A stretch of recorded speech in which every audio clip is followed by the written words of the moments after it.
হিচাপে এটা বস্তু বুজি পাওঁ যে ষ্টুডেণ্টছ যিকেইটাই পঢ়ি আছে সেইকেইটা বা যিকেইটা ওলাই গৈছে সিহঁতে এতিয়াও লগত আছেতো তো সেই পজিটিভ বস্তুটো আছে মানে যে পাছ কৰি গৈছে যোৱাবাৰ প্ৰায় 1500মান ষ্টুডেণ্ট পাছ কৰি গৈছে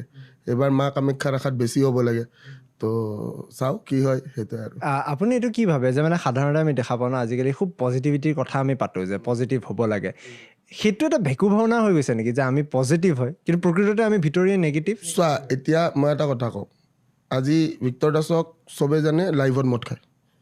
দেখিছা ভিক্টৰ দাস মদাহী য়েছ তো মই লাইভত চিগাৰেট খাওঁ মদ খাওঁ হুক্কা খাওঁ মই ক'ৰবাত ফুৰিব গ'লে মই লাইভ যাওঁ মই ক'ৰবাত ক্লাবে চাবে গ'লেও মই লাইভ যাওঁ ঠিক আছে কিন্তু বাকী যোনে একচুৱেলি এই পজিটিভ কৰি থাকে সেই মানুহখিনিও এইবিলাক কাম কৰি আছে কিন্তু কাকো নেদেখায়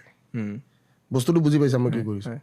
যিখিনি মানুহে এই যে কমেণ্ট বক্সত কমেণ্ট কৰি থাকে তাৰে 99% মই 1%টো এৰি দিছোঁ বিকজ 1% থাকে ভাল এতিয়াও আছে আৰু নাথাকিলে দুনীয়াখনে নচলিলে হয় সেই 99% মানুহখিনিয়ে মুখা পিন্ধি কিনে চলি আছে